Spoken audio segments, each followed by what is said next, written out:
അങ്ങനെയാണ് ഹാത്തിബ് ഇബ്നു അബീ ബൽതഅ എന്ന സ്വഹാബി കുടുംബക്കാർക്ക് വേണ്ടി ലെറ്റർ എഴുതുകയാണ്. സ്വഹാബി അറിയുന്നില്ല ഇതിന്റെ ദൂരവ്യാപകമായ വിപത്തുകൾ. സ്വഹാബിക്ക് ദുരുദ്ദേശമൊന്നുമില്ല. പക്ഷേ ഈ കത്തൊരു പെണ്ണ് പാസ് ചെയ്യുകയാണ്. ഉടനെ നബി തങ്ങൾ എന്ന നേതാവിന്റെ ആക്ഷനാണ്. അലി റളിയല്ലാഹു അൻഹുവിനെ വിളിക്കുന്നു, സുബൈർ ബിൻ അൽ-അവ്വാം തങ്ങളെ വിളിക്കുന്നു, മിഖ്ദാദ് റളിയല്ലാഹു അൻഹുവിനെ വിളിക്കുന്നു. ഒരു നിവേദനത്തിൽ കാണാം മിഖ്ദാദ് റളിയല്ലാഹു അൻഹുവിന് പകരം മർസദ് റളിയല്ലാഹു അൻഹുവാണ്. ഏതായാലും അലി റളിയല്ലാഹു അൻഹുവിന്റെ നേതൃത്വത്തിലുള്ള പ്രമുഖരായ 3 സ്വഹാബികളെ വിളിച്ചിട്ട് പറഞ്ഞു, ഉടനെ ഇന്ന വഴിക്ക് പുറപ്പെട്ടോ, ഒരു പെണ്ണ് ഒരു ലെറ്ററുമായി പോകുന്നുണ്ട് കേട്ടോ, ആ ലെറ്റർ പിടിച്ചിങ്ങ് കൊണ്ടുവരണേ. വഫീനാ നബിയുൻ യഅലമു മാ ഫീ ഗദി, ഞങ്ങളിലുണ്ടൊരു നബി നാളത്തെ വാർത്ത അറിയുന്ന നബിയാണ്. ഹബീബായ നബി തങ്ങൾക്ക് മറഞ്ഞ കാര്യങ്ങൾ അറിയാം. അതിനുള്ള കുറെ ഉദാഹരണങ്ങൾ കഴിഞ്ഞ ദിവസം തന്നെ ഞാൻ പറഞ്ഞു. ഇന്നിതാ നബി സല്ലല്ലാഹു അലൈഹി വസല്ലം തങ്ങൾ സ്വഹാബത്തിനെ വിളിച്ചുകൊണ്ട് പറയുകയാണ്, പോയിട്ട് ആ പെണ്ണിന്റെ കയ്യിൽ നിന്ന് കത്ത് വാങ്ങി കൊണ്ടുവരണം. ആരാണ് പോകുന്നത്? അറിവിന്റെ കവാടമായ ധീരതയുടെ പര്യായമായ മരുമകൻ കൂടിയായ അലി റളിയല്ലാഹു അൻഹു. ധീരന്മാരായ 3 ചുണക്കുട്ടികൾ നേരെ ആ വഴിക്ക് വാഹനം പായിച്ചു പോവുകയാണ്. അപ്പോഴാണ് ഒരു താഴ്വരയിൽ ഒരു പെണ്ണ് സഞ്ചരിക്കുന്നുണ്ട്. ഉടനെ വാഹനത്തെ വലയം വെച്ചവിടെ നിർത്തിയിട്ട് പറഞ്ഞു, നിർത്തവിടെ, ആ കത്തിങ്ങടിക്ക് പെണ്ണേ. അലി റളിയല്ലാഹു അൻഹുവിന്റെ പ്രഖ്യാപനമാണ്, എടുക്കു പെണ്ണേ കത്ത്. നിന്റെ കയ്യിൽ കത്തുണ്ടോന്നല്ല, ആര് തന്നോന്നല്ല, ഞങ്ങളുടെ നേതാവ് നബി സല്ലല്ലാഹു അലൈഹി വസല്ലം തങ്ങൾ സത്യത്തിന്റെ പര്യായമാണ്. അതുകൊണ്ട് ഇനി ഒരു അന്വേഷണത്തിന്റെ ആവശ്യമില്ല, എടുക്കു പെണ്ണേ. ഹബീബായ സല്ലല്ലാഹു അലൈഹി വസല്ലം തങ്ങൾ പറഞ്ഞിട്ടുള്ളതാണ്, ചോദിക്കാൻ യാതൊരു പേടിയുമില്ല. അലി റളിയല്ലാഹു അൻഹു പറയുകയാണ്, എടുക്കു പെണ്ണേ, അഖ്രിജി അൽ കിതാബ, എടുക്കാ ലെറ്റർ. അപ്പൊ ആ പെണ്ണ് പറയുകയാണ്, മാ മഈ അൽ കിതാബ്, എന്റെ കയ്യിലൊരു കത്തുമില്ല, ഒന്നുമില്ല, എന്തേ നിങ്ങൾ ചോദിക്കുന്നത്? ഉടനെ അലി റളിയല്ലാഹു അൻഹു പറയാണ്, വാഹനത്തിൽ നിന്ന് ഇറങ്ങ്. വാഹനം മുഴുവനും പരിശോധിക്കുകയാണ്. ഫലം യജിദൂ ശൈആ, ഒരു കത്തും കാണാനില്ല, ഒരു വസ്തുവും ഇല്ല. ഉടനെ അലി റളിയല്ലാഹു അൻഹു പറയാണ്, അഹ്ലിഫു ബില്ലാഹ് മാ കദബ റസൂലുള്ളാഹി സ്വല്ലല്ലാഹു അലൈഹി വസല്ലമ, അല്ലാഹുവിന്റെ ഹബീബ് കളവ് പറഞ്ഞിട്ടില്ല, ഞങ്ങളും കളവ് പറഞ്ഞിട്ടില്ല. അതുകൊണ്ട് പെണ്ണേ, നിന്റെ തുണി ഉരിഞ്ഞ് പരിശോധിക്കണ്ടെങ്കിൽ മര്യാദക്ക് കത്ത് തന്നോ. തുണി ഉരിഞ്ഞ് പരിശോധിക്കുക എന്ന് പറഞ്ഞാൽ അമേരിക്കയിലെ എമിഗ്രേഷന്റെ സ്വഭാവമാണ്. നമ്മളൊക്കെ വായിക്കാറില്ലേ, APJ അബ്ദുൽ കലാമിനെ, ഇന്ത്യയിലെ പ്രമുഖരായ VVIPകളെ USA എമിഗ്രേഷനിൽ രൂക്ഷമായ പരിശോധനയ്ക്ക് വിധേയമാക്കി. പിന്നീട് അമേരിക്കയുടെ ഒരു മാപ്പും. ഏതോ ആകട്ടെ, ബഹുമാനപ്പെട്ട അലി റളിയല്ലാഹു അൻഹു പറഞ്ഞു, നിന്റെ തുണി ഉരിഞ്ഞ് പരിശോധിക്കണ്ടെങ്കിൽ മര്യാദക്ക് തന്നോ കത്ത്. ജാഹിലിയ കാലഘട്ടം കഴിഞ്ഞ് കുറച്ചു കാലമേ ആയിട്ടുള്ളൂവെങ്കിലും മാന്യതയുള്ള പെണ്ണാണ്.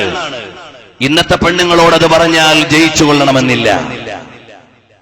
കാരണം ഉരിയാൻ പോലും ബാക്കിയില്ലാത്ത എത്രയോ ആളുകളാണ് ഇന്ന് തെരുവോരങ്ങളിൽ കാണുന്നത്. നമ്മൾ രാജ്യങ്ങളിൽ കടന്നുപോയാൽ ചിലപ്പോഴൊക്കെ ഫ്ലൈറ്റിലോ എയർപോർട്ടിലോ ഒക്കെ നിൽക്കുമ്പോ ഇവിടൊന്ന് വയലു പറഞ്ഞിട്ട് 2 കണ്ടം തുണി വാങ്ങി ഇവർക്കൊക്കെ ഉടുക്കാൻ കൊടുത്താലോ എന്ന് തോന്നുന്ന അത്രയും വലിയ ദാരിദ്ര്യത്തിൽ വസ്ത്രം ധരിക്കുന്നവരും, അവിടെയും ഇവിടെയും എത്താത്ത വസ്ത്രം ധരിച്ചു നടക്കുന്ന ആളുകൾ. നഗ്നത തുറന്നിടുക എന്നത് പരിഷ്കാരമായ കാലം, വൃത്തികേടുകൾ സംസ്കാരമായ കാലം, മനുഷ്യൻ മൃഗമാകുമ്പോൾ സംസ്കാരിയാകുന്ന ലോകം. എന്തൊരു വ്യവസ്ഥിതിയാണ്. ഞാൻ അതിലേക്ക് കിടക്കണില്ല. ചുരുക്കി പറഞ്ഞാൽ അലി റളിയല്ലാഹു അൻഹു പറയുകയാണ്, എടുക്കുക കത്ത്, അപ്പീലില്ല, നിന്റെ വസ്ത്രം ഒരിഞ്ഞ് പരിശോധിക്കേണ്ടി വരും. ഇവിടെ കുറെ കാര്യങ്ങൾ വായിക്കാനുണ്ട്. ഒരു പെണ്ണിനെ സംബന്ധിച്ചിടത്തോളം ഏറ്റവും വലിയ ഭീഷണിയാണ് അലി റളിയല്ലാഹു അൻഹു ഉയർത്തിയത്. പക്ഷെ ഇന്നതല്ല എന്നത് ലോകത്തിന്റെ ഗതികേടാണ്. അലി റളിയല്ലാഹുവിന്റെ ഭീഷണിയാണ്. ഹബീബായ നബി സല്ലല്ലാഹു അലൈഹി വസല്ലം നിങ്ങൾ പറഞ്ഞിട്ടുണ്ട്, അതുകൊണ്ട് ഇവരുടെ പക്കൽ കത്തുണ്ടോ ഇല്ലേ എന്ന അന്വേഷണത്തിന്റെ ആവശ്യമില്ല, അത് ഈമാനാണ്. ഉടനെ ആ പെണ്ണ് മുടിക്കെട്ടിന്റെ ഉള്ളിൽ നിന്ന് കത്തെടുത്ത് അലി റളിയല്ലാഹു അൻഹുവിന്റെ കയ്യിലേക്ക് കൊടുക്കുകയാണ്. അവളെയും കത്തുമായി സ്വഹാബത്ത് മടങ്ങുന്നു. ഇലാ ഹളറത്തി റസൂലില്ലാഹ്, നബി സല്ലല്ലാഹു അലൈഹി വസല്ലം തങ്ങളുടെ അടുക്കലേക്ക് ഹാത്തിബ് ഇബ്നു അബീ ബൽതഅ റളിയല്ലാഹു അൻഹു കൊടുത്തുവിട്ട ലെറ്റർ, ആ ലെറ്ററും പെണ്ണിന്റെ കയ്യിൽ നിന്ന് പിടിച്ചിട്ട് ഹബീബായ നബി തങ്ങളുടെ മുമ്പിലേക്ക് കൊണ്ടുവരുമ്പോ ധീരനായ ഉമർ ബിൻ ഖത്താബ് തങ്ങൾ പറയുകയാണ്, ഓ നബിയേ, ഇയാള് മുനാഫിഖാണ്, സമ്മതം തരുമോ നബിയേ, കഴുത്ത് വെട്ടിക്കളയട്ടെ നബിയേ. നബി സല്ലല്ലാഹു അലൈഹി വസല്ലം പറഞ്ഞു, അടങ്ങൂ ഉമറേ, അടങ്ങ്, കാര്യം എന്താണെന്ന് നോക്കട്ടെ. ബഹുമാനപ്പെട്ട അലി റളിയല്ലാഹു അൻഹു കത്ത് കൊണ്ടുവന്ന് കൊടുക്കുകയാണ്. നബി സല്ലല്ലാഹു അലൈഹി വസല്ലം തങ്ങൾ പറഞ്ഞു, തുറക്കാൻ. കത്തിലുള്ളത് എന്താണ്? മിൻ ഹാത്തിബ് ഇബ്നു അബീ ബൽതഅ ഇലാ നാസിം ബിമക്ക മിനൽ മുശ്രിക്കീൻ. ആരാണവർ? വഹും സഫ്വാൻ ഇബ്നു ഉമയ്യ വസുഹൈൽ ഇബ്നു അംർ വഇക്രിമത്ത് ഇബ്നു അബീ ജഹൽ. ഇക്രിമത്ത് ഇബ്നു അബീ ജഹലിനും സഫ്വാൻ ഇബ്നു ഉമയ്യക്കും അതുപോലെ തന്നെ സുഹൈൽ ഇബ്നു അംറിനും 3 പേർക്കുള്ള ലെറ്ററാണ്. വലിയ ഖുറൈശി കുലപതികളുടെ മക്കളാണ്, മക്കയിലെ പ്രമുഖരാണ്. കത്തിൽ എഴുതിയിരിക്കുന്നത് എന്താണ്? അമ്മാ ബഅദു യാ മഅ്ശറ ഖുറൈശ്, ഓ ഖുറൈശികളുടെ നേതാക്കളെ, ഫഇന്ന റസൂലുള്ളാഹി സ്വല്ലല്ലാഹു അലൈഹി വസല്ലമ ഖദ് തവജ്ജഹ ഇലൈക്കും ബിജൈശിൻ കല്ലൈലി യസീറു കസ്സൈൽ. രാത്രിയിൽ കുത്തൊലിച്ചു പോയതുപോലെ ഒലിപ്പിച്ചു കളയാൻ പറ്റുന്ന ശക്തിയുള്ളൊരു സൈന്യത്തോടൊപ്പം മുഹമ്മദ് നബി സല്ലല്ലാഹു അലൈഹി വസല്ലം തങ്ങൾ വരുന്നുണ്ട്. വഅഖ്സമ ബില്ലാഹി ലൗ സാറ ഇലൈക്കും വഹദഹു ലനസറഹു അല്ലാഹു തആല അലൈക്കും. അല്ലാഹു സുബ്ഹാനഹു വ തആലയുടെ സഹായം ഉണ്ടാകുമെന്ന് സത്യം ചെയ്ത് ഉറപ്പിച്ച് നബി തങ്ങൾ പറയുന്നുണ്ട്.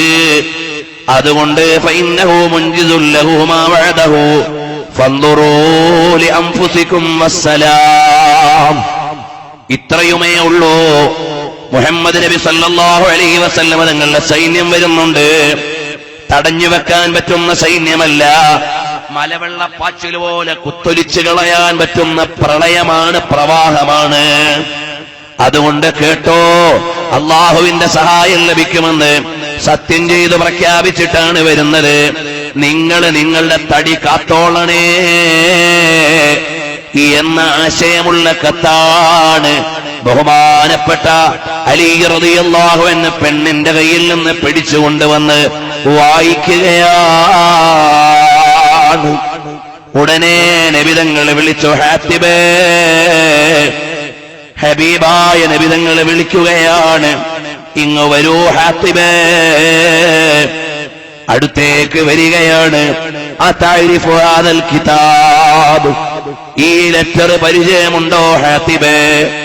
ഖാല നഅം, അതേ ഉണ്ട് നബിയേ. മാ ഹമലക അലാ ഹാദാ, എന്തിനാ മോനെ ഈ ലെറ്റർ എഴുതിയത്? ഉടനെ ആ സ്വഹാബി പറയുകയാണ്, ലാ തഅജൽ അലയ്യ യാ റസൂലല്ലാഹ്, അമാ വല്ലാഹി ഇന്നി ലമുഅ്മിനുൻ ബില്ലാഹി വറസൂലിഹി മാ ഗയ്യർതു വലാ ബദ്ദൽതു വലം അഫ്അൽഹു ഇർതിദാദൻ അൻ ദീനി വലാ റിളൻ ബിൽ കുഫ്രി ബഅദൽ ഇസ്ലാം. ഓ നബിയേ, പെട്ടെന്ന് തീരുമാനമെടുക്കല്ലേ നബിയേ. പൊടുന്നനെ ആക്ഷൻ എടുക്കല്ലേ നബിയേ. ഞാൻ ഇസ്ലാമിൽ നിന്ന് അപ്പുറം കുഫറിനെ ഇഷ്ടപ്പെട്ടിട്ടില്ല നബിയേ. എന്റെ മതം മാറിയിട്ടില്ല നബിയേ. ഇത് വഞ്ചനയ്ക്ക് ചെയ്തതല്ല നബിയേ. തങ്ങള് എന്റെ മേൽ പെട്ടെന്ന് തീരുമാനമെടുക്കല്ല. പിന്നെ ഞാൻ എഴുതാനുള്ള കാരണം, എനിക്ക് ഈ വരുന്ന സംഘത്തിലൊന്നും എനിക്കൊരു കുടുംബക്കാരുമില്ല, എനിക്ക് ചങ്ങാതിമാരില്ല. എനിക്ക് ഈ സ്വഹാബത്തിന്റെ അഥവാ ഇപ്പോൾ മദീനയിൽ നിന്ന് മക്കയിലേക്ക് പോകുന്ന സംഘത്തിൽ എന്റെ അടുത്ത കുടുംബക്കാരൊന്നുമില്ല. അതുകൊണ്ട് എനിക്കാരോരുമില്ലാതെ മക്കയിലെത്തുമ്പോ എന്റെ കുടുംബക്കാരെ ഒരു മുന്നറിയിപ്പ് നൽകിയാൽ അവരെങ്കിലും എനിക്കുണ്ടാകാൻ വേണ്ടിയാണ്, അല്ലാതെ ദുരുദ്ദേശത്തോടെ ചെയ്തതല്ല. പെട്ടെന്ന് തീരുമാനമെടുക്കല്ലേ നബിയേ. എന്തൊരു വികാരപരമായ രംഗമാണ്. ഒരു രാജ്യത്തിന്റെ സ്വകാര്യതകളെ എങ്ങനെ കീപ്പ് ചെയ്യണമെന്ന് പഠിപ്പിക്കുകയാണ്. അള്ളാഹുവിന്റെ ദീൻ ഹബീബിലൂടെ അവതരിപ്പിക്കുമ്പോൾ ലോകാവസാനം വരെയുള്ള എല്ലാവർക്കുമുള്ള മാതൃകയാണ്. എല്ലാവരെയും മുസ്ലിമായി പടയ്ക്കാൻ അള്ളാഹുവിന് കഴിവുണ്ട്. പക്ഷേ അതവന്റെ തീരുമാനമല്ല. ഒരാളും എതിർപ്പില്ലാതെ ജനങ്ങളെ അംഗീകരിപ്പിക്കാൻ പടച്ചവന് അധികാരമുണ്ട്. പക്ഷേ അത് അള്ളാഹുവിന്റെ സുന്നത്തല്ല. അബൂജഹല് ശല്യക്കാരനാണെങ്കിൽ പടയ്ക്കാതിരിക്കാൻ അധികാരം റബ്ബിനുണ്ടായിരുന്നു. പക്ഷേ അത് റബ്ബിന്റെ വ്യവസ്ഥിതിയല്ല. ഇനി പടച്ചുപോയി എന്നാണെങ്കിൽ അവനെ കൊന്നുകളയാനുള്ള അധികാരം റബ്ബിനുണ്ട്. പക്ഷേ അള്ളാഹുവിന്റെ തീരുമാനം അങ്ങനെയല്ല. ബദർ നടത്തിയിട്ട് അള്ളാന്റെ മാർഗത്തിൽ കൂലി കിട്ടുന്ന സ്വഹാബത്ത് വേണം. ഉഹദിൽ ഷഹീദായിട്ട് പദവി ലഭിക്കുന്ന മുഹിബ്ബീങ്ങൾ വേണം. അധ്വാനിക്കേണ്ടത് എങ്ങനെയെന്ന് പഠിപ്പിച്ചു തരണം. ഒരു പ്രതിയോഗി ഉണ്ടാകുമ്പോഴാണ്, മാർഗഭ്രംശമുണ്ടാകുമ്പോഴാണ് മാർഗദർശനത്തിന് മൂല്യമുള്ളത്. രാവും പകലും വന്നപ്പോഴാണ് പകലിന്റെ വെളിച്ചമറിയുന്നത്, രാവിന്റെ തണുപ്പറിയുന്നത്. അതുകൊണ്ട് തന്നെ ഹബീബായ നബി സല്ലല്ലാഹു അലൈഹി വസല്ലം തങ്ങളുടെ ജീവിതം വിദേശ അംബാസഡർമാർ, നമ്മുടെ രാജ്യത്തുള്ള മറ്റു സംഘടനകൾ, ഇന്ത്യയും പാകിസ്ഥാനും തമ്മിലുള്ള ചർച്ചകൾ, ബോർഡറിൽ നടക്കേണ്ട തീരുമാനങ്ങൾ, ഇന്ത്യയുടെയും ചൈനയുടെയും ബോർഡറിൽ വേലിമാറ്റി കിട്ടുന്ന ചൈനയോട് നേരത്തെ എങ്ങനെയാണ് നിലപാട് വേണ്ടത്, ഇതെല്ലാം മദീനയിലുണ്ട്. സറാപ്പാച്ചമനെ ദിയാറേ മദീന ദവാമാശനാ ഹേ ബഹാറേ മദീന.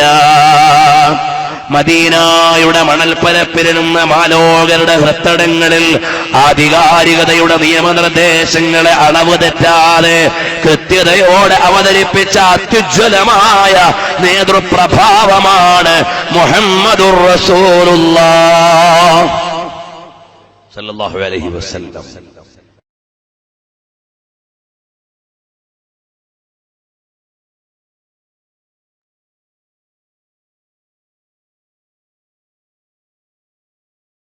ഹബീബായ നബി തങ്ങളുടെ പൊളിറ്റിക്കൽ ഇടപെടലുകൾ, നിനക്ക് ഗവേഷണം നടത്താം, ഏത് യൂണിവേഴ്സിറ്റിയിൽ നിനക്ക് തീസിസായി സബ്മിറ്റ് ചെയ്യാം. ആവശ്യമായ അവലംബങ്ങളാണ് ഇവിടെ കിടക്കുന്നത്.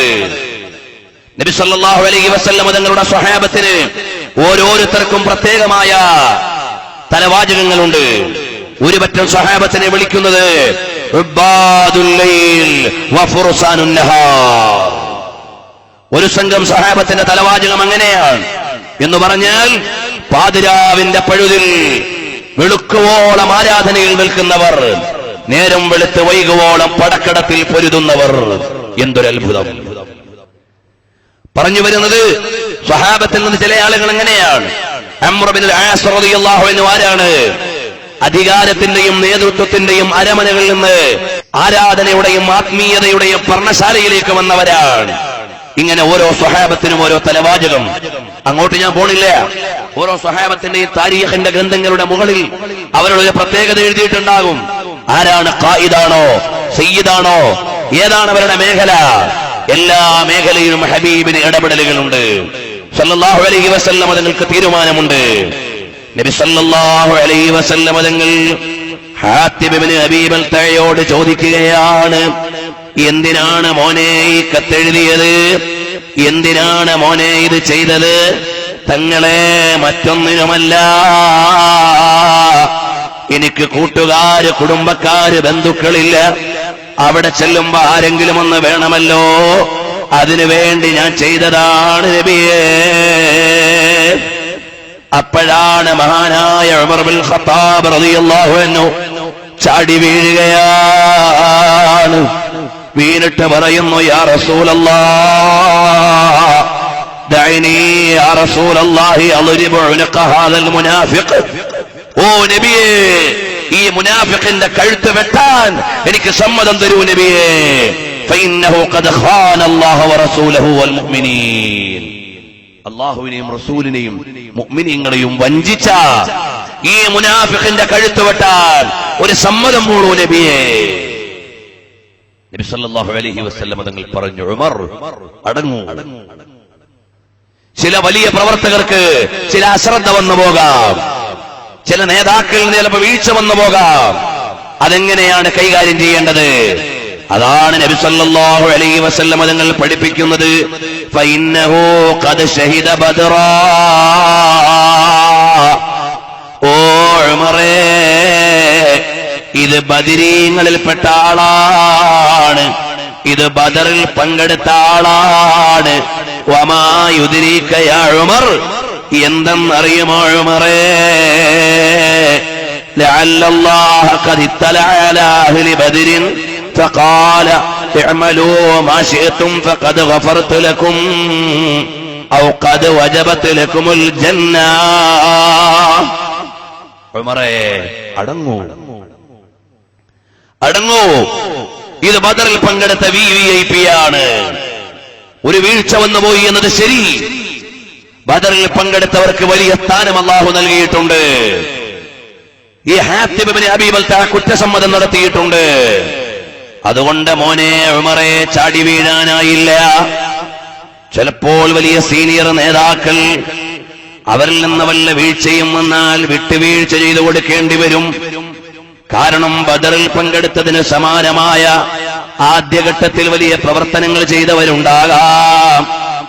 സംഘടനാ പ്രവർത്തകർ ശരിക്ക് പഠിക്കേണ്ട ഒരു പാഠമാണ്, ഒരു മെമ്പറെ കുറിച്ച് തീരുമാനമെടുക്കുമ്പോൾ അയാൾ ആരാണ് എന്ന് മനസ്സിലാക്കേണ്ടതുണ്ട്.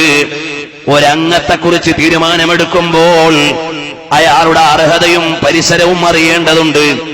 നബി സല്ലല്ലാഹു അലൈഹി വസല്ലം തങ്ങൾ ഒരു കമ്മിറ്റിയുടെ പ്രോബ്ലം സൊല്യൂഷൻ എങ്ങനെയാണ് എന്ന് പ്രശ്നപരിഹാരത്തിന്റെ അധ്യായം പറയുകയാണ്. ചാടി വീഴുന്ന ഉമർ ബിൻ ഖത്താബ് തങ്ങൾ കാണിക്കുന്നത് ഈമാനിക ആവേശമാണ്, ആക്ഷേപിക്കാൻ അർഹതയില്ല. പക്ഷേ ഈ നിൽക്കുന്ന ഹാത്തിബ് ഇബ്നു അബീ ബൽതഅ വിട്ടുവീഴ്ച അർഹിക്കുന്നയാളാണ്. അവിടെയാണ് നബി സല്ലല്ലാഹു അലൈഹി വസല്ലം തങ്ങൾ വിളിക്കുന്നു, ഓ പ്രിയമുള്ള ഉമറേ, ഖദ് ശഹിദ ബദ്റാ. ഇദ്ദേഹം ബദറിൽ പങ്കെടുത്തയാളാണ്. അല്ലാഹു ബദറിലേക്കൊന്ന് നോക്കിയിട്ട് വിളിച്ചു പറയുകയാണ്, നിങ്ങൾക്ക് ഇഷ്ടമുള്ളത് ചെയ്തോ, വജബത് ലക്കുമുൽ ജന്ന, നിങ്ങൾക്ക് സ്വർഗമുണ്ടെന്ന് പറഞ്ഞതാണ്. അങ്ങനെയുള്ള ബദറിലെ മെമ്പറാണ്. അവിടെ നോക്കണം, ഉമർ റളിയല്ലാഹു അൻഹു കൊച്ചുകുട്ടിയെ പോലെ കരയുകയാണ്. ഈറ്റപ്പുലിയെ പോലെ ചാടി വീണ് വന്ന ഉമർ റളിയല്ലാഹു അൻഹു. അതാണ് ചരിത്രം പറയുന്നത്. നബി സല്ലല്ലാഹു അലൈഹി വസല്ലം തങ്ങളിൽ അങ്ങ് പറഞ്ഞു കഴിയുമ്പോ ഫദമഅത ഐനാ ഉമർ, ഉമർ റളിയല്ലാഹു അൻഹുവിന്റെ കണ്ണുകൾ ഒലിക്കുകയാണ്. അല്ലാഹു വറസൂലുഹു അഅലം, അല്ലാഹു വറസൂലുഹു അഅലം. എല്ലാം എനിക്കറിയില്ലായിരുന്നു, പദവികളും മഹത്വങ്ങളുമെല്ലാം തങ്ങളെ അല്ലാഹുവിനും തങ്ങൾക്കുമാണ് അറിയുന്നത്. അതുകൊണ്ട് തന്നെ എനിക്ക് വന്നുപോയ അമിതാവേശം വേണ്ടായിരുന്നു. ഉമർ റളിയല്ലാഹു അൻഹു കരയുകയാണ്. അല്ലാഹുവിന്റെ പരിശുദ്ധമായ ഖുർആൻ ഈ രംഗം വ്യക്തമായി വിശദീകരിച്ചുകൊണ്ട് യാ അയ്യുഹല്ലദീന ആമനൂ ലാ തത്തഖിദൂ അദുവീ വഅദുവക്കും ഔലിയാ. നിങ്ങൾ നിങ്ങളുടെ ശത്രുക്കളെ, ദീനിന്റെ ശത്രുക്കളെ നിങ്ങൾ ഒരിക്കലും കാര്യകർത്താക്കളായി സഹായികളായി സ്വീകരിക്കരുത്. ഹാത്തിബിന്റെ നിലപാട് ശരിയായില്ല, അറിയാതെ വന്നു പോയതാണ്, നിലപാടിൽ വന്ന വീക്ഷണ വ്യത്യാസമാണ്. രണ്ടും മനസ്സിലാക്കി കൊടുക്കാൻ പരിശുദ്ധമായ ഖുർആൻ അവതരിക്കുകയാണ്. പ്രിയമുള്ളവരെ, ഇവിടെ എത്ര അനുബന്ധങ്ങളാണ് അയിമ്മത്ത് എഴുതി വെക്കുന്നത്, എന്തൊക്കെ തീരുമാനങ്ങളുടെ അധ്യായങ്ങളാണ് പണ്ഡിതന്മാര് പറഞ്ഞു തരുന്നത്. നബി സല്ലല്ലാഹു അലൈഹി വസല്ലം തങ്ങളുടെ കണിശമായ ഒരു മുന്നേറ്റം മദീനയിലേക്ക് വരാൻ പോവുകയാണ്. ഇതൊക്കെ വായിച്ചു നോക്കുമ്പോൾ എന്റെ പ്രിയമുള്ള യുവാക്കളെ, നേരം പോക്കിന് വേണ്ടി പാട്ട് കേട്ട് കൂത്തുകണ്ട് സിനിമ കണ്ട് നാടകം കണ്ട് രാവുകൊന്ന് ദിനങ്ങൾ ഇല്ലായ്മ ചെയ്യുന്നവരെ, എത്ര നല്ല അധ്യായങ്ങളാണ് വായിക്കാൻ കിടക്കുന്നത്. ആ അധ്യായങ്ങൾ മറന്നു പോകല്ലേ. നമുക്ക് ഹബീബായ നബി തങ്ങളെ വായിക്കാൻ നേരില്ല. സിനിമകളുടെയും സീരിയലുകളുടെയും പിന്നിലാണ് നമ്മൾ. ഉമ്മമാര് പെങ്ങന്മാര് മക്കൾക്ക് ദീനീ അധ്യായങ്ങൾ പറഞ്ഞു കൊടുക്കാനില്ല. അവരേതോ ലോകത്താണ്. ആൽബം സോങ്ങുകളുടെ പേരിൽ ദീനീയായ മൂല്യങ്ങളെ പണയം വെച്ച് കളയുന്ന എത്ര ആളുകളാണ്. ചെറുപ്പക്കാരെ, നിങ്ങൾ നേരം പോക്കിന് വേണ്ടി ആൽബം സോങ്ങുകളുടെയും സിനിമാ സോങ്ങുകളുടെയും പിന്നാലെ പോകാൻ പാടില്ല. ഈ സമുദായത്തിലെ പെൺകുട്ടികളെ അവരുടെ താൽക്കാലികമായ വികാരങ്ങളെ ചൂഷണം ചെയ്യാനും വഞ്ചനയിലൂടെ അവരുടെ മാനഹാനി വരുത്താനും അവരെ മൂല്യങ്ങളെ ഇല്ലായ്മ ചെയ്യാനുമാണ് ആൽബം നിർമ്മാതാക്കളുടെയും ആസ്വാദകരുടെയും ലോകമിന്ന് ഇറങ്ങിക്കൊണ്ടിരിക്കുന്നത്. പെങ്ങളെ, അതിന് പിന്നാലെ വീണു പോകല്ലേ മോളെ. എന്റെ ഈമാനുള്ള യുവാക്കളോട് പറയട്ടെ, അല്ലാഹുവിന്റെ ഹബീബ് മുഹമ്മദുർ റസൂലുള്ളാഹ് സല്ലല്ലാഹു അലൈഹി വസല്ലം തങ്ങളുടെ ജീവിതം ഒന്ന് പഠിക്കണേ മോനെ. आंखों में बस गया है मदीना हुजूर का, बेकस का आसरा है मदीना हुजूर का. आंखों में बस गया है मदीना हुजूर का, बेकस का आसरा है मदीना हुजूर का. ലോകത്തുള്ള മുഴുവൻ നന്മയുടെയും മേന്മയുടെയും അധ്യായങ്ങൾ രചിച്ചതാണ് വിശ്വറസൂൽ മുഹമ്മദുർ റസൂലുള്ളാഹി സല്ലല്ലാഹു അലൈഹി വസല്ലം. നമ്മൾ ഇന്ന് ചരിത്രം പഠിക്കുന്നില്ല. നബി സല്ലല്ലാഹു അലൈഹി വസല്ലം തങ്ങളെ വായിക്കാൻ നേരില്ല. ആവർത്തിച്ചു പറയുന്നത് ആകുലത കൊണ്ട് മാത്രമാണ്. എന്റെ ശബ്ദം പലയിടങ്ങളിലും ഇരുന്ന് കേൾക്കുന്നവരുണ്ടാകാം. നമ്മുടെ മക്കൾക്ക് പ്രചോദനം ലഭിക്കേണ്ടത് നബി സല്ലല്ലാഹു അലൈഹി വസല്ലം തങ്ങളുടെയും സ്വഹാബത്തിന്റെയും ജീവിതത്തിൽ നിന്നാണ്, അയിമ്മത്തിന്റെ ജീവിതത്തിൽ നിന്നാണ്. അല്ലാതെ ഏതെങ്കിലുമൊക്കെ സാഹിത്യങ്ങളുടെയും സിനിമകളുടെയും ലോകത്ത് നിന്നുകൊണ്ട് നമ്മൾ പരിശുദ്ധമായ ഇസ്ലാമിനെ അന്യവൽക്കരിക്കുകയാണ്. ചോദിക്കട്ടെ സഹോദരന്മാരെ, കുറെ സയന്റിസ്റ്റുകൾ നമ്മുടെ കുട്ടികൾ പഠിച്ചു. അവർക്ക് തോന്നി കുറച്ച് ക്വാളിറ്റിയുള്ള ആളുകളാണ്, അപ്പൊ അവരാകാൻ ആഗ്രഹിക്കുക. നമ്മുടെ കുട്ടികൾ എന്തേ എനിക്ക് ഉമർ ബിൻ ഖത്താബ് ആകണം എന്ന് ഒരു സ്ഥാപനത്തിൽ നിന്ന് വിളിച്ചു പറയാത്തത്? നമ്മളിന്നൊരു ഇംഗ്ലീഷ് മീഡിയം സ്കൂളിലേക്ക് പോയിട്ട് ചോദിക്കുകയാണ്, നിങ്ങളുടെ ജീവിതത്തിൽ ഏറ്റവും ഇഷ്ടപ്പെട്ട റോൾ മോഡൽ ആരാണ്? അവര് പറയുന്നത് ഒരു ഡോക്ടറെ, ഒരു സയന്റിസ്റ്റിനെ, ഒരു എഞ്ചിനീയറെ, അല്ലെങ്കിൽ ഒരു പൊളിറ്റീഷ്യനെ, അല്ലെങ്കിൽ ഒരു ഭരണാധികാരിയെ, അവരെയൊക്കെയാണ് പറയുന്നത്. കാരണം എന്താ? അവർക്ക് അവരെ പരിചയമുള്ളൂ. അതാണ് കാരണം. എന്തേ നമ്മുടെ മക്കൾ പറയാത്തത് എനിക്ക് ഉമർ ബിൻ ഖത്താബ് ആകണമെന്ന് റളിയല്ലാഹു അൻഹു? എന്തേ അവര് പറയാത്തത് എനിക്ക് സിദ്ദീഖ് റളിയല്ലാഹു അൻഹു പോലെ ആകണമെന്ന്? എന്തേ അവർ ഇമാമിങ്ങളുടെ പേര് പറയാത്തത്? എന്തേ അവര് മഹാന്മാരായ പണ്ഡിതന്മാരുടെ നാമങ്ങൾ പറയാത്തത്? അവർക്കറിയില്ല. നബവി ഇമാം റളിയല്ലാഹു അൻഹുവിനെ പഠിക്കുന്ന ഒരു മുത്തഅല്ലിം അവിടുത്തെ ജീവിതത്തിൽ അനുഗ്രഹം ലഭിക്കണേ എന്ന് കൊതിക്കുകയാണ്. അത് നബവി ഇമാമിനെ അറിയുമ്പോഴാണ്. ഉമർ റളിയല്ലാഹു അൻഹുവിനെ പഠിക്കുന്ന ഒരാൾ ഉമർ റളിയല്ലാഹു അൻഹുവിനെ പോലെ ധീരതയുള്ള ആളാകണമെന്ന് ആഗ്രഹിക്കുകയാണ്. അതുകൊണ്ടാണ് MK ഗാന്ധി ഉമർ റളിയല്ലാഹുവിനെ പഠിച്ചപ്പോൾ അവിടുത്തെ ഭരണം ഇന്ത്യക്ക് നല്ലതാണ് എന്ന് പറഞ്ഞത്. അദ്ദേഹം വായിച്ചതുകൊണ്ടാണ്. അതുപോലെ മഹാന്മാരായ ഇമാമിയങ്ങളുടെ നിലപാടുകൾ എഴുതുകയാണ്.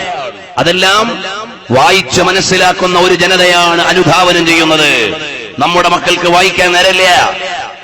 നമ്മുടെ മക്കൾ ഇസ്ലാമിനെ മനസ്സിലാക്കുന്നില്ല.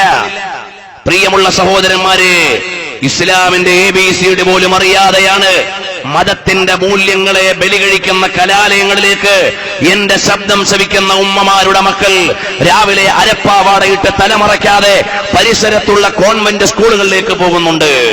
എവിടെയാണ് നിങ്ങളുടെ ആദർശം? എവിടെയാണ് ആദർശം?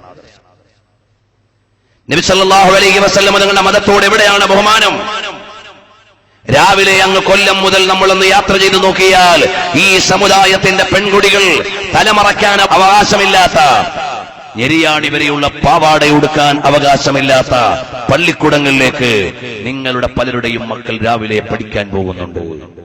നിങ്ങളുടെ ഇസ്ലാം എവിടെ? നിങ്ങളുടെ ഇസ്ലാം എവിടെ? വെള്ളിയാഴ്ച നാളെ ജുമയ്ക്ക് വേണ്ടി നിങ്ങളെ പള്ളിയിൽ ഒരുമിച്ച് കൂടുമ്പോ പ്രായപൂർത്തിയായ നിങ്ങളുടെ മക്കൾ ജുമയ്ക്ക് പുറത്തിറങ്ങാൻ പറ്റാത്ത പള്ളിക്കൂടങ്ങളിൽ പഠിക്കുന്നുണ്ട്. നിങ്ങളുടെ ആദർശം എവിടെ? എവിടെയാണ് ഇസ്ലാം? എവിടെയാണ് നമ്മുടെ ഇസ്ലാം ഇരിക്കുന്നത്? ഇത് ഞാൻ കേവലമായി ഒരടക്കി വെടിവെക്കുകയല്ല, വ്യക്തമായ ഡേറ്റകളും സ്ഥിതിവിവരങ്ങളും മുന്നിൽ വെച്ചുകൊണ്ട് സംസാരിക്കുകയാണ്. വിശദീകരിക്കാൻ നേരമില്ല. തിരുവനന്തപുരത്തേക്ക് പോയാൽ ബൈപ്പാസിലെ MGM തൊട്ട് സിറ്റിയിലെ സെന്റ് ജോസഫ് മുതൽ ഇപ്പുറത്തെ വിമലഹൃദയ മുതൽ എത്രയെത്ര മാനേജ്മെന്റ് സ്കൂളുകളിൽ ഈ സമുദായത്തിന്റെ മക്കൾക്ക് വെള്ളിയാഴ്ച ജുമഅയില്ല.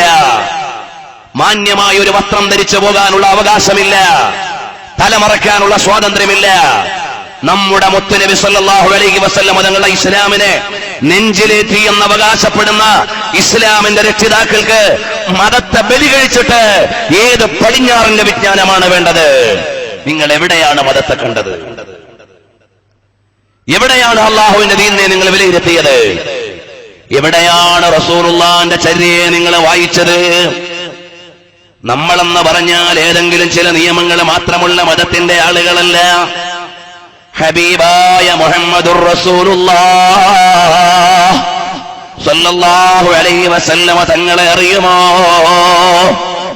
ഇരിക്കേണ്ടതെങ്ങനെ, കിടക്കേണ്ടതെങ്ങനെ, നടക്കേണ്ടതെങ്ങനെ, ചലിക്കേണ്ടതെങ്ങനെ, ചരിക്കേണ്ടതെങ്ങനെ, ചിരിക്കേണ്ടതെങ്ങനെ, കരയേണ്ടതെങ്ങനെ, ദുഃഖം രേഖപ്പെടുത്തേണ്ടതെങ്ങനെ, ആഹ്ലാദിക്കേണ്ടതെങ്ങനെ, എല്ലാം പറഞ്ഞു തന്ന നേതാവാണ്. നൂഴുക്കി സാഗർ നൂഴുക്കി ജൽവാ നൂഴുക്കി ജൽ കാ ഝാ മദീന തുജേ സലാം. അതാണ് നമ്മുടെ നേതാവ്.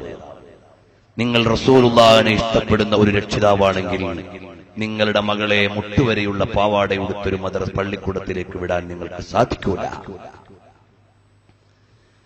നിങ്ങൾ നബി സല്ലല്ലാഹു അലൈഹി വസല്ലം തങ്ങളുടെ ആദർശത്തെ മാനിക്കുന്നവരാണെങ്കിൽ തലമറയ്ക്കാതെ പോകേണ്ട ഒരു പള്ളിക്കൂടത്തിലേക്ക് നിങ്ങളുടെ മകളെ വിടാൻ നിങ്ങൾക്ക് സാധിക്കൂല.